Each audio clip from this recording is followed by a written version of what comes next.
राम राम साहब।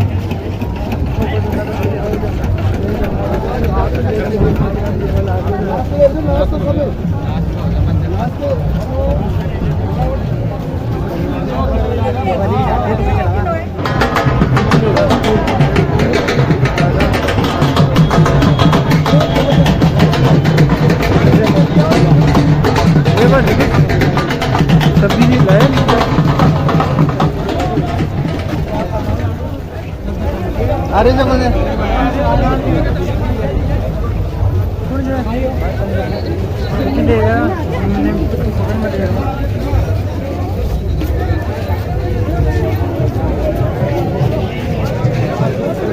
रोटी खा रहे थे आप कहीं पूड़िया मच्छी सब्जी इधर ले तो मैंने साथ दी जो मैं जाऊँ और ये लीजिए माने अंदर डिजाइनर नाश्ता करना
मुंदरी में जावे मुकाया उड़ता में मोचार खाया केसरिया को सब बात पे गाते राजन्ना रे तुम्हारा गाते राजन्ना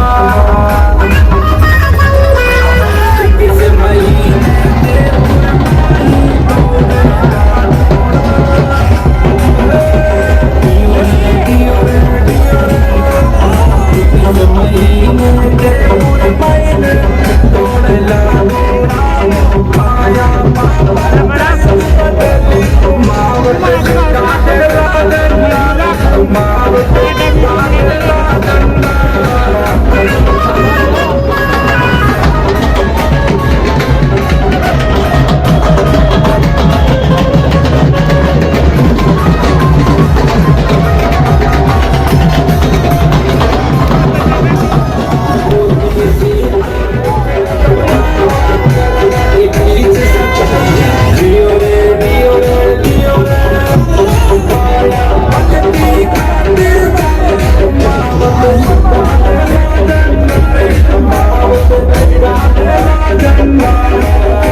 दूसरी मांगे है उनमें जो प्रमुखता से है स्थापत्य कला का बोर्ड का गठन और इसमें दूसरा है अपने हर जिले में छात्रावास का गठन करना। छात्राओं के लिए छात्रावास एक छात्र अगर गठन होता तो मैं आपको ठीक कर रहा हूँ और ये सभी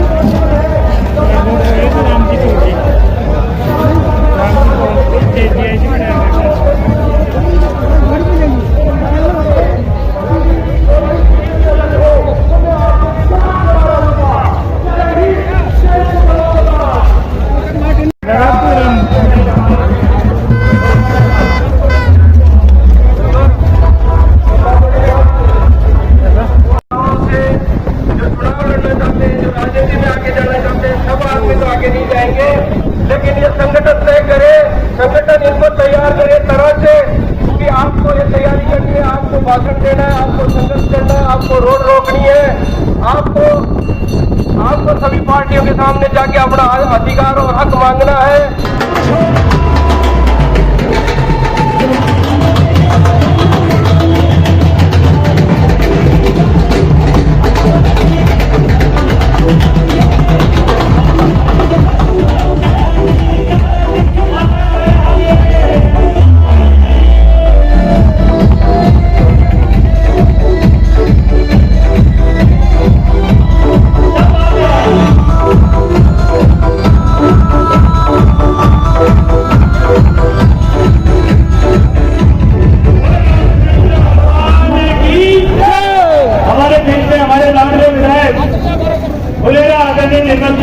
पधार चुके हैं, आप ही मंच पे पधारे।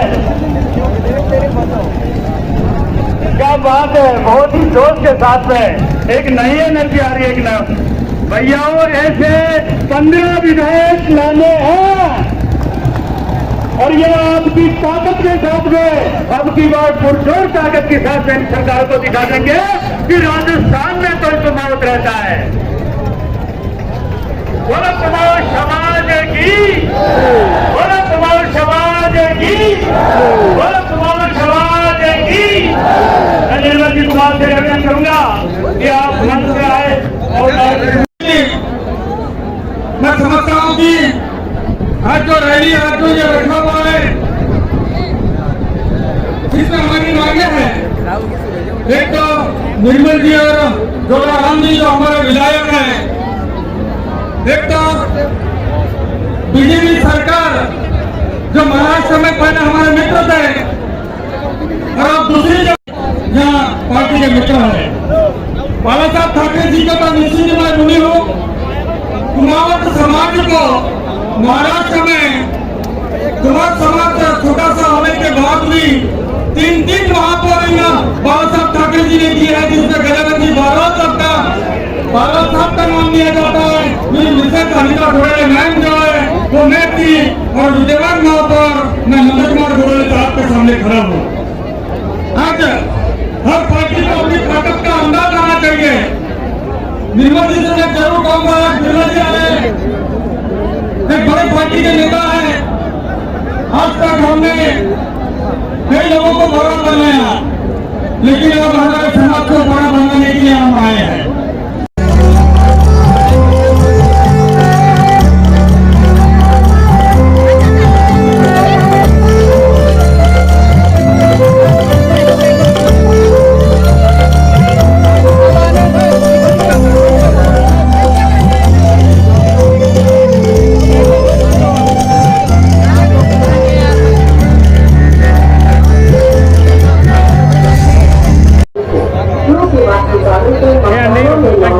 मुगल अधिकारियों के पास भी देने के लिए लिखाया।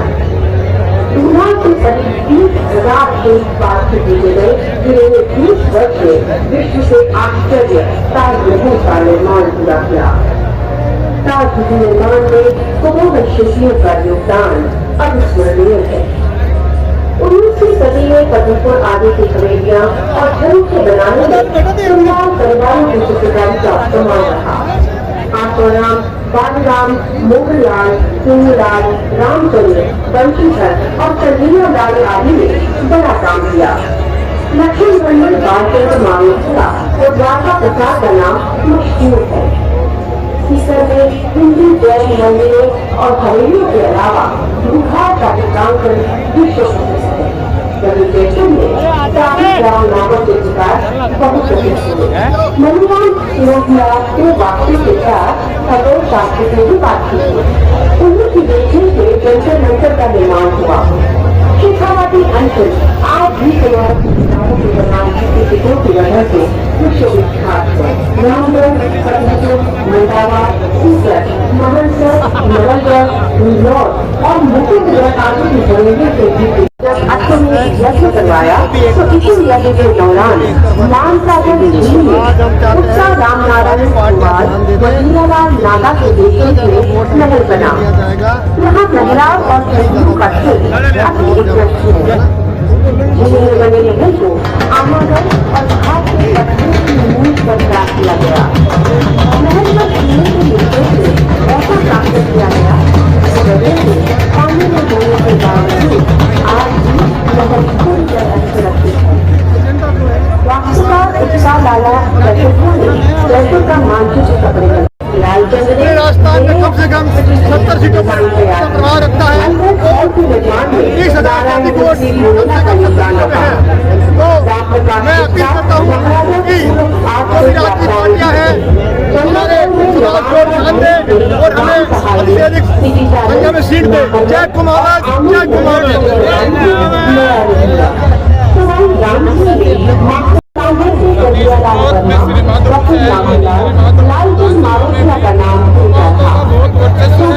आज भी समझ को देखते हुए सरकार को यह निर्णय लेना पड़ेगा कि आगामी विधानसभा में वर्चस्व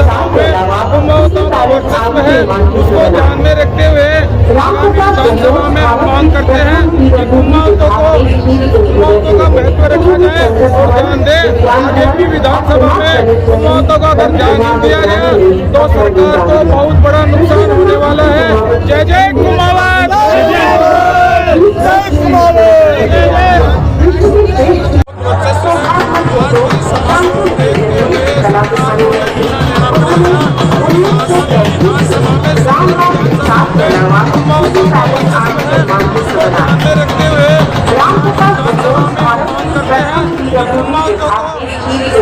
का महत्व रखा जाए, ध्यान दें। आगे भी विधानसभा में कुमाऊँतों का अगर ध्यान नहीं दिया गया तो सरकार को बहुत बड़ा नुकसान होने वाला है।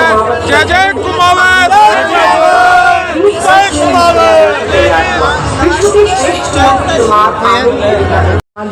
पुणे और देश भर में बनी इमारतों में कुमाऊँ शिल्पियों की आत्मा बसती है। यही कारण है कि इनकी बनाई कृतियों को निहारने के लिए आज पूरे संसार से पर्यटक भारत आ रहे हैं। इनकी उत्कृष्ट कलाकृतियों को देखकर लोग दांतों तले उंगली दबाते हैं और मैं आदेश का पालन करने वाला समाज का एक छोटा सा कार्यकर्ता हूँ। निश्चित ही आपके पास आपके साथ बात करने का जो मौका मिला, मैं अपने आप को भाग्यशाली और धन्यवाद समझता हूँ। जय हिंद, जय महाराष्ट्र, जय गोवा, जय राजस्थान। गर्व से हम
और मुख्य अतिथि के बीच में ज्यादा देर नहीं आना चाहता।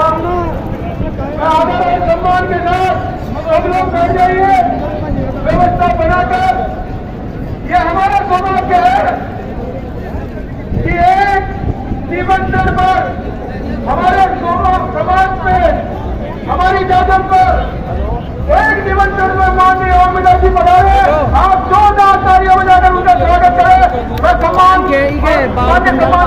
आदरणीय ओमिला जी लाकर करूंगा आप पता। तो मैं इतना ही कहूंगी कि जो युवा है वो लोग अपनी जो बुजुर्ग अपने को जो नींव दे रहे हैं, उस नींव को इतनी भली बातें से संभाले और उस नींव पे इतनी अच्छी बिल्डिंग बना के तैयार करे कि कितने भी आंधी और तूफान आ जाए लेकिन वो बिल्डिंग डगमगाए नहीं, कि कितने भी आंधी और तूफान आ जाए लेकिन वो बिल्डिंग डगमगाए नहीं। इसी के साथ मैं अपनी वाणी को विराम देना चाहूंगी। धन्यवाद। कृपया अनावश्यक भीड़ ना करें आप मंच पर।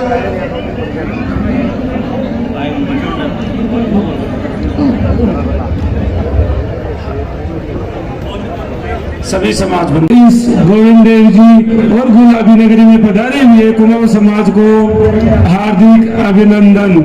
जय कुमाऊं समाज।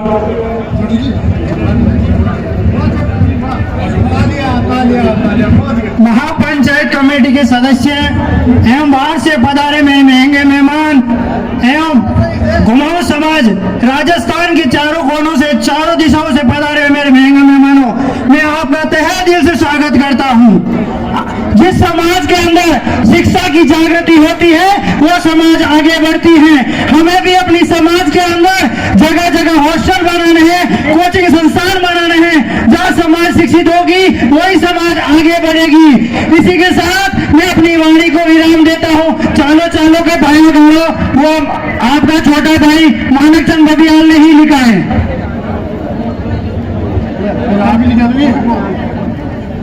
हेलो, मैं मनीष कुमार नागा आज आए हुए सभी अतिथिगणों का, समाज सेवकों का और दूर दूर समस्त राज्य से आए हुए सभी सामाजिक अपने समाज के व्यक्तियों का आभार व्यक्त करना चाहूंगा, क्योंकि ये आज एक दिन नहीं है।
विश्वास है कि जो जनता ने ताकत दिखाई, समाज ने ताकत दिखाई है, इसकी बदौलत पार्टी तक हमारी आवाज़ की गूंज जाएगी और निश्चित तौर पर 2023 में जो विधानसभा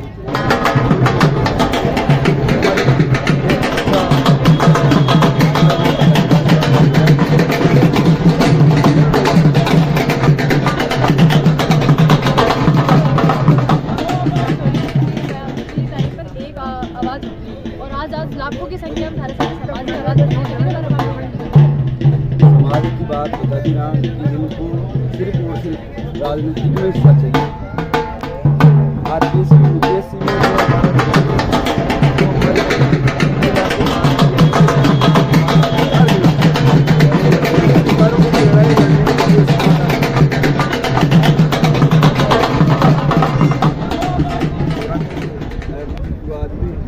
ताकत दे दिया तो भाषण सुने वाला मारो हम जोश ले लो आप वाले टाइम में ए युवा हमारे ताकत बढ़ेगा आगे अधिकार को चीज बता दियो माइक बोला कैलाश को माउस बैठे हो जवान दे रहे हो आगे लड़ाई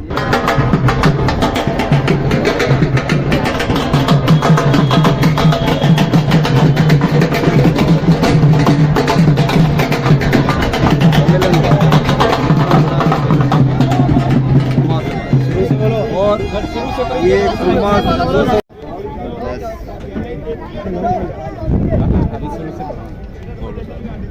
जब हम बोले तब शुरू करना है अपना परिचय देना। राम राम साहब, आप कड़ों बिलोंग करो? मैं हूँ बंसीधर कुमावत सामो। अच्छा तो सर आप यहाँ आज कुमावत महापंचायत हो रही है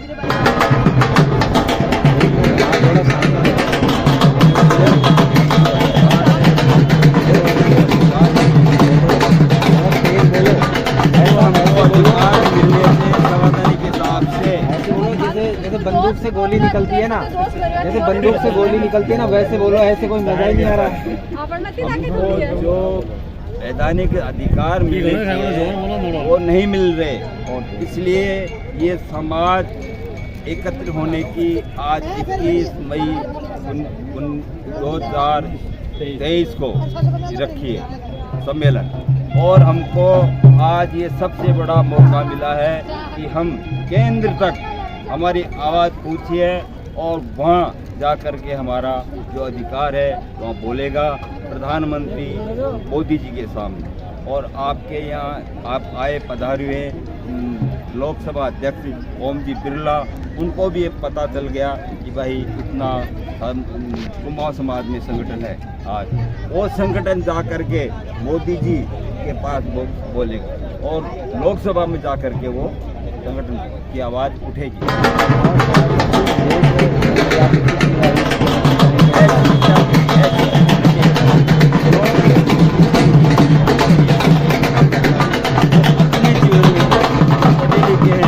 ज़्यादा से ज़्यादा योग्य होकर के और अपना सरकार में या अन्य किसी जगह अपना स्थान बनाए।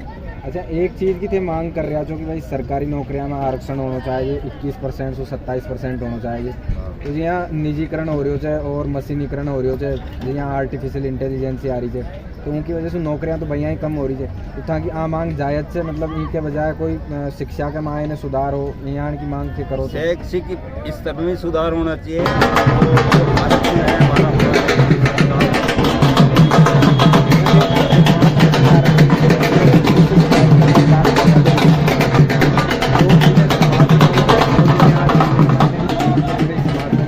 युवा से ई कमाए ने बेरोजगार भी बहुत होला, तो थे मतलब यहाँ रिजर्वेशन की मांग कर रहा थे, तो इंसू पूरा जो समाज में फायदा मिले वो आज उनको फायदा मिल जाएगा जो शिक्षित वर्ग है वर्तमान का नौजवान। शिक्षित तो आज का दौर में सभी हो रहा है ना, सभी तो नहीं, सभी तो हैं, लेकिन वो जो अब जो शिक्षित है और कंपटीशन दे रहे हैं परीक्षाएं, समझे ना, और उनका रिजल्ट निकलने के बाद में उनका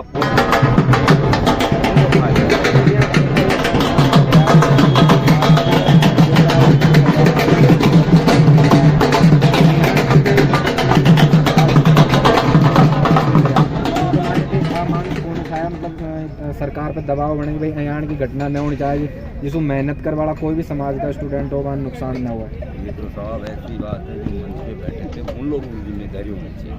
हम तो जनता के व्यक्ति हैं, समाज के व्यक्ति हैं।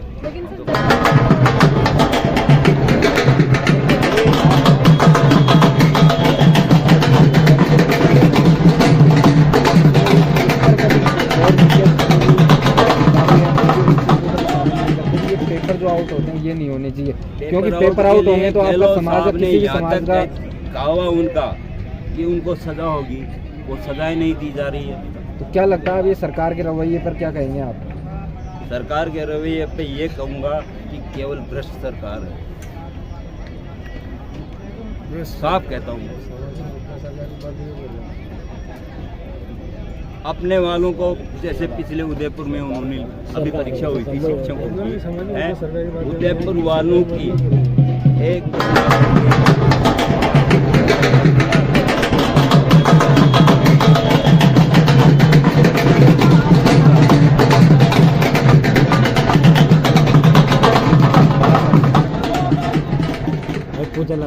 ये पूछेंगे पहले क्वेश्चन आप। राम साहब, आपका शुभ नाम कहिए। चिरंजीव, मैं असिस्टेंट प्रोफेसर हूँ जॉब मेयर एग्रीकल्चर कॉलेज में। शोकिर Kumar, advocate, session court, Jaipur. तो सर हम आप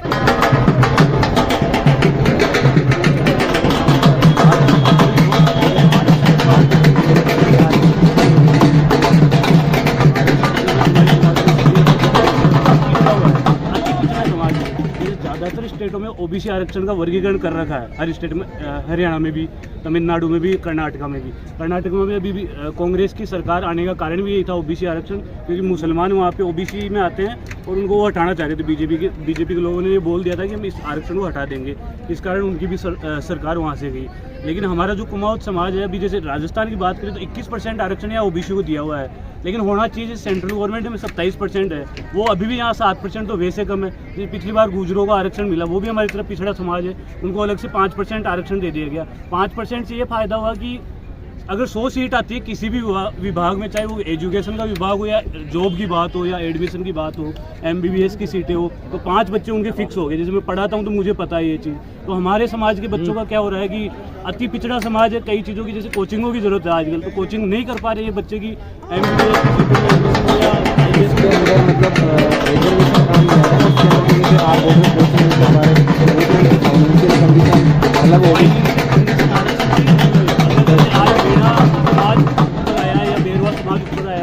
SC के इतने IAS IPS अधिकारी बने हैं तो आरक्षण के सपोर्ट से ही बने हैं। अगर उनको जनरल में फाइट करने के लिए बोल दिया जाता तो भाई मुश्किल से 2-3% उनके IPS और IAS होते।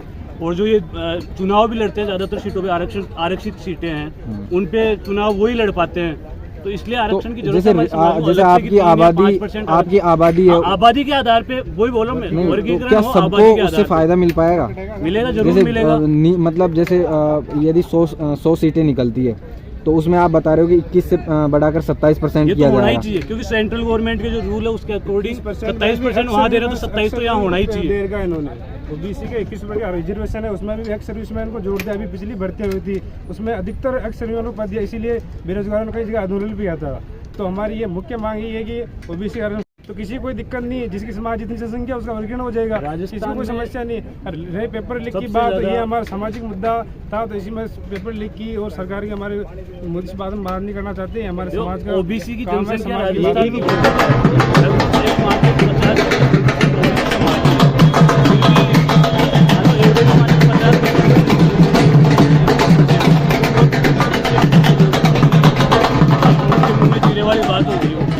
या फिर वर्गीकरण करके जिस समाज की जितनी मतलब जैसे यदि गवर्नमेंट आपकी मांग पर गौर करती है और यदि इसे बढ़ाती है तो क्या पूरे समाज का इससे भला होगा? जरूर होगा, हर समाज का भला होगा। हम हमारे समाज की बात नहीं कर रहे, ओबीसी के माली समाज भी हो गया, और भी समाज है जिनको उनके वर्गीकरण, वो भी अभी ये डिमांड कर रहे हैं, आरक्षण आंदोलन चला रहा है सैनिक समाज। ओबीसी आरक्षण के अधिकतर एक समाज को ज्यादा फायदा मिल रहा है, इसके अलावा दूसरी छोटी छोटी समाज है उनको तो ओबीसी आरक्षण का फायदा नहीं मिल रहा। जिस तरीके से भर्तियां कम हो रही है, निजीकरण हो रहा है चीजों का फायदा मिल रहा है। तो आप निजीकरण में निजी क्षेत्र के अंदर भी आपकी कोई मांग है? निजी क्षेत्रों में कोई आरक्षण मान लो कंपनी वाले नहीं लेंगे आरक्षण के बेसिस पे, लेकिन अगर इन समाजों को आरक्षण मिलेगा तो इनके बच्चे पढ़ेंगे और अच्छी जगह जाएंगे, तो इनको निजी फील्ड में भी जॉब आराम से मिलेंगे। लेकिन अगर ये बढ़ ही नहीं पाएंगे आगे,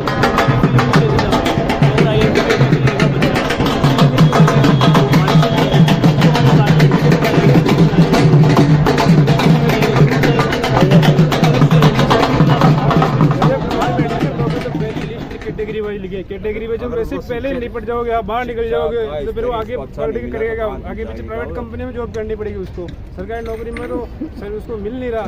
जो छोटे छोटे जाते हैं उनको तो ओबीसी का बिल्कुल फायदा नहीं मिल रहा है। अगर वर्गीकरण हो जाएगा तो उनको एक पोस्ट भी मिलेगी, कम से कम उनकी एक पोस्ट तो रिजर्व हो जाएगी, वहाँ पे हमें एक पद तो मिले ही मिला। मतलब कुमाऊं समाज क्या और जितने भी ओबीसी की कास्ट है तो उनको साथ में ला करके और इस मूवमेंट को आगे बढ़ाने का ओबीसी का वर्गीकरण किया जाए। नहीं, मेरा सवाल ये है के हिसाब से ओबीसी आरक्षण को बढ़ाया जाए। मेरा सवाल ये है कि जैसे आप बता रहे हो कि ओबीसी के अंदर काफी सारी कास्ट है, लेकिन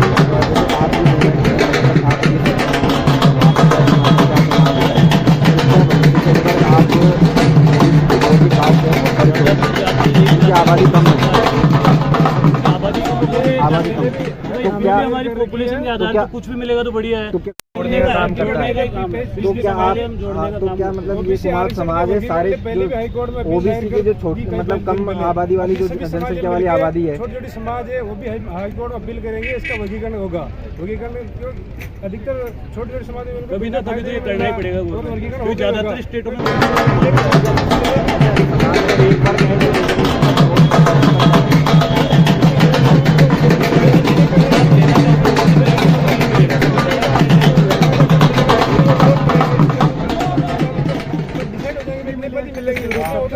ओबीसी में तो वैसे भी क्रीमी लेयर है। हम जैसे मेरे बच्चों को आरक्षण नहीं मिलेगा तो, लेकिन मैं चाहता हूँ मेरे समाज के और लोगों को मिले। तो मेरे को भी आरक्षण से जॉब मिला तो मैं चाहता हूँ उनको भी जॉब मिले। ऐसा नहीं मैं टॉपर नहीं हूँ, मैं JRF all India rank first ला चुका हूँ। इसका मतलब नहीं मैंने ओबीसी में मेरी फर्स्ट रैंक थी, जनरल में फर्स्ट रैंक थी। लेकिन मैं चाहता हूँ और गरीब तबका है ओबीसी, इसलिए हम ओबीसी में है। इसका वर्गीकरण इसलिए होना कि अति पिछड़ा वर्ग भी है, ओबीसी में भी और भी ज़्यादा पिछड़े हुए हैं। हो सकता है वो एससी में भी आ सकते हैं, कई स्टेटों में आते भी हैं। क्या इस महापंचायत का क्या लाभ मिलेगा आगे? इसका मेन लाभ तो ये कि राजनीति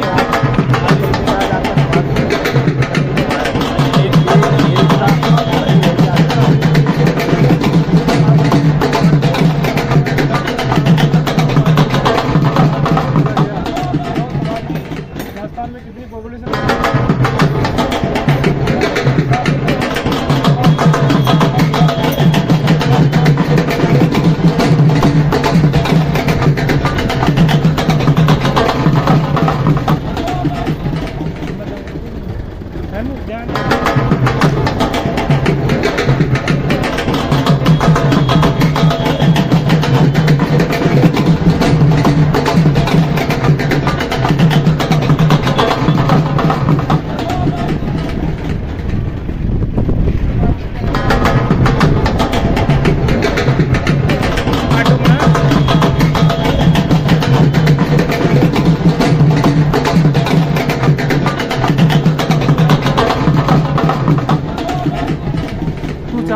बनाई तो कोने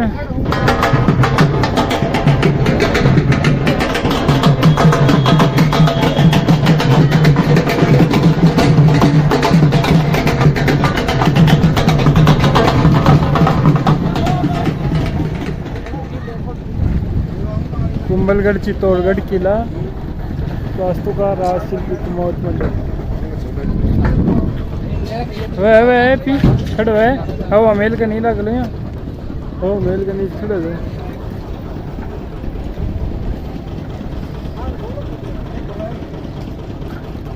चल नीले खड़े